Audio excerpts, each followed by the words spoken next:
नमस्कार जैन साथियों, आप सभी साथियों का हमारे YouTube चैनल संकलन समागम पर हार्दिक स्वागत करता हूं। साथियों, आज की क्लास बहुत महत्वपूर्ण क्लास है क्योंकि आज की क्लास में हमने हिंदी व्याकरण के वर्ण विचार टॉपिक पर विगत भर्तियों में आए हुए प्रश्नों को समाहित करते हुए उस क्लास पे आज विस्तार से चर्चा करेंगे। तो साथियों, इस क्लास को आप ज़्यादा से ज़्यादा अपने साथियों तक शेयर करें ताकि आगामी भर्ती परीक्षाओं में शामिल होने वाले हमारे साथियों के लिए ये क्लास बहुत महत्वपूर्ण साबित होगी। और बता दूं साथियों, ये वर्ण विचार टॉपिक संबंधी क्लास हमने आगे एक वीडियो के माध्यम से चर्चा की थी। उसमें हमने 10 क्वेश्चनों पर चर्चा की और वो भी विगत भर्ती परीक्षाओं में आए हुए प्रश्न ही समाहित थे। और आज भी हमने वर्ण विचार टॉपिक को लेकर ही चर्चा करेंगे और इसी में विगत भर्ती परीक्षाओं में आए हुए प्रश्न ही समाहित हैं। तो इसलिए आप ज़्यादा से ज़्यादा अपने साथियों तक शेयर करें। आइए शुरुआत करते हैं। आज का पहला प्रश्न, निम्नलिखित में से अल्प प्राण वर्ण कौन से हैं? तो साथियों, हमें इस प्रश्न में अल्प प्राण वर्ण बताने हैं कि कौन कौन से अल्प प्राण वर्ण है और कौन सा इनमें से ऑप्शन हमारे लिए महत्वपूर्ण है। तो साथियों, बता दूं कि अल्प प्राण वर्ण वे होते हैं वे वर्णीय ध्वनियाँ जिनके उच्चारण में श्वास वायु मुख से कम मात्रा में बाहर निकलती हो, उन्हें हम अल्प प्राण वर्ण कहते हैं। तथा अल्प प्राण वर्ण हिंदी वर्णमाला में 30 वर्ण होते हैं। अल्प प्राण वर्ण में किसी वर्ग का पहला, तीसरा और पांचवा वर्ण तथा इनके अलावा सभी स्वर अल्प प्राण वर्ण होते हैं।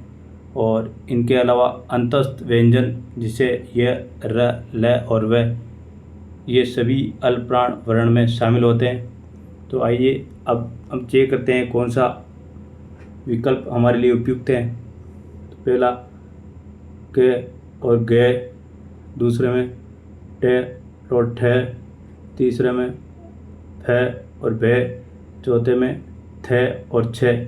तो साथियों, इसका पहला आंसर होगा ए, क्योंकि इसमें क और ग किसी के वर्ग का पहला और तीसरा वर्ण है और हमने अभी चर्चा की थी अल्प वर्ण में पहला और तीसरा और पांचवा वर्ण शामिल होता है। तो हमारे लिए उपयुक्त आंसर है इसमें ए। आगे देखते हैं अगला प्रश्न, निम्नलिखित में से माँ प्राण वर्ण है। इस प्रश्न में हमें बताना है कि माँ प्राण वर्ण कौन से हैं। तो साथियों, माँ प्राण वर्ण वे हैं ध्वनियाँ हैं जिनके उच्चारण में श्वास वायु मुख से अधिक मात्रा में निकलती हो तथा हिंदी वर्णमाला में माँ प्राण वर्णों की संख्या 14 है तथा माँ प्राण वर्ण किसी वर्ग का दूसरा और चौथा वर्ण। इनके अलावा ऊष्म व्यंजन जिसमें श और है शामिल है। तो आइए अब देखते हैं हमारे लिए कौन सा विकल्प सबसे उपयुक्त है। तो पहले में र, दूसरे में ल, तीसरा में व और चौथे में श। तो साथियों, इनमें से अभी हमने बताया था कि किसी वर्ग का दूसरा और चौथा वर्ण, उसके अलावा ऊष्म व्यंजन जिसमें स और है शामिल है। तो हमारे लिए उपयुक्त आंसर होगा इसमें द, क्योंकि से अभी बताया ना ऊष्म व्यंजन से जो माँ प्राण वर्ण में शामिल होता है। अगला क्वेश्चन, निम्नलिखित में से कौन सा कथन गलत है। साथियों, इसमें बताना कि कौन सा कथन है जो गलत है। तो पहला कथन ए कंठीय ध्वनि है, राइट है ये। दूसरा, स्वर एक घोष ध्वनियाँ होती है, गलत है क्योंकि स्वर छह घोष ध्वनियाँ होती हैं तथा इनके अलावा सभी स्वर अल्प प्राण होते हैं। तीसरा, ऊ ओष्ठी ध्वनि सही है। और चौथा के स्पर्श व्यंजन है, ये भी सही है। तो हमारा इसमें उपयुक्त आंसर होगा व, क्योंकि सभी स्वर है वो शेघोष तथा अल्प प्राण वर्ण होते हैं। अगला प्रश्न, निम्नलिखित में ध्वनियों में कौन सा वर्ण ओष्ठी नहीं है। इनमें हमें बताना है कि कौन सा वर्ण है वो ओष्ठ्य वर्ण नहीं है। तो साथियों, ओष्ठ्य वर्ण में पहले तो हमें ये देखना है कि ओष्ठ्य वर्ण में पे वर्ग शामिल होता है। पे वर्ग के प, फ, ब और मैं वर्ण ओष्ठ्य वर्ण में शामिल होते हैं। तो आइए अब चेक करते हैं कौन सा विकल्प हमारे लिए उपयुक्त होगा। ऑप्शन नंबर ए में सही है, 2 में पे ये भी सही है, 3 में फ ये भी सही है और 4 में के ये ओष्ठ्य वर्ण नहीं होता क्योंकि के कंठीय ध्वनियों में शामिल होता है। तो हमारा उपयुक्त आंसर दे होगा इसमें। अगला प्रश्न, निम्नलिखित में से किस क्रम में तालव्य व्यंजन वर्ण है। साथियों, हमें बताना कि तालव्य व्यंजन वर्ण कौन से हैं। तो पहले तो ये बता दूं कि तालव्य व्यंजन में च वर्ग शामिल होता है जिसमें च, छ, ज और ये होता है। तो साथियों, देखते हैं हमारे कौन सा विकल्प उपयुक्त है। तो पहले में ट, ठ, ड, ढ, ण ये नहीं होगा क्योंकि ये मूर्धा में शामिल किए जाते हैं। दूसरा क, ख, ग, ग, ड़ ये भी नहीं है क्योंकि ये कंठीय ध्वनियों में शामिल किया जाता है। तीसरा ऑप्शन च, छ, ज, ज ये हमारा ऑप्शन राइट है क्योंकि च वर्ग तालव्य व्यंजन में शामिल होता है। और चौथा ऑप्शन त, थ, द, न ये नहीं है क्योंकि ते वर्ग दंती वर्ण में शामिल होता है। तो हमारा राइट ऑप्शन है इसमें से। अगला प्रश्न, निम्नलिखित में से संयुक्त व्यंजन कौन से हैं। साथियों, हमें इस प्रश्न में बताना कि संयुक्त व्यंजन कौन से हैं। तो पहले तो हिंदी वर्णमाला में संयुक्त व्यंजनों की संख्या 4 है और वे 4 कौन कौन से हैं तो बता दूं, अक्ष, त्र, ज्ञ और श्रेय ये 4 संयुक्त व्यंजन होते हैं। तो इनमें से अब देखते हैं हमारे लिए कौन सा विकल्प उपयुक्त है। तो पहले में य, र, ल, व ये नहीं है क्योंकि ये अंतस्थ व्यंजन में शामिल है। दूसरा स, स और ह ये भी नहीं क्योंकि ये ऊष्म व्यंजन में शामिल है। तीसरा अक्ष, त्र, ज्ञ, स ये उपयुक्त सही है हमारे लिए क्योंकि अभी हमने बताया था कि संयुक्त व्यंजन में 4 वर्ण शामिल होते हैं। और चौथा ऑप्शन प, फ, ब ये भी नहीं क्योंकि ये ओष्ठ्य वर्ण में शामिल होते हैं। तो साथियों, अब बताऊंगा आपको कि अक्ष किससे मिलकर बनता है। तो पहले अक्ष वो आधा के प्लस से मिलकर बनता है। दूसरा त्र है, उसमें आधा त प्लस पूरा रे से मिलकर बनता है। तीसरा ज जो आधा ज प्लस ये से मिलकर बनता है। और चौथा श्रेय है जो आधा से प्लस रे से मिलकर बनता है। तो साथियों, हमारा इसमें उपयुक्त उत्तर होगा स। अगला प्रश्न, किस विकल्प के सभी वर्ण स्पर्श व्यंजन नहीं हैं। साथियों, हमें बताना है कि किस विकल्प के सभी वर्ण है वो स्पर्श व्यंजन नहीं है।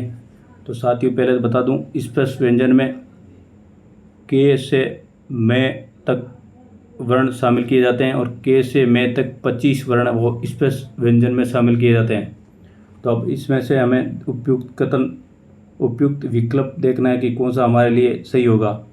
तो पहला है थ, च, थ, ख ये शामिल होते हैं, सही है। दूसरे में त, ज, घ और प ये भी सही है। तीसरा में क, ट, द और भ ये भी शामिल है। और चौथा ऑप्शन ये राइट है क्योंकि इसमें गे तो शामिल होता है, उसके बाद में स, ये और है ये तीनों शामिल नहीं होते हैं। इसलिए उपयुक्त आंसर हो गया हमारा 4 नंबर क्योंकि स है और है ये 2 वर्ण है वो ऊष्म व्यंजन है।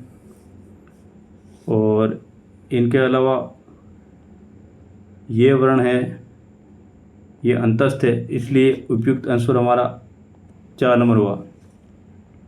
अगला प्रश्न, निम्नलिखित में से मूर्धन्य ध्वनियाँ किस विकल्प में हैं?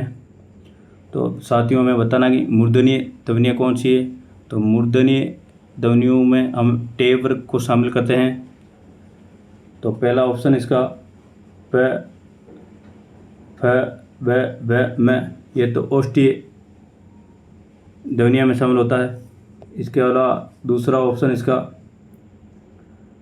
च, छ, ज और ज, ये तालव्य व्यंजन में शामिल होता है। तीसरा ऑप्शन इसका ट, ठ, ड और ढ, ये हमारा राइट आंसर हो गया, क्योंकि अभी हमने बताया था कि टे वर्ग है वो मूर्धन्य ध्वनियों में शामिल किया जाता है।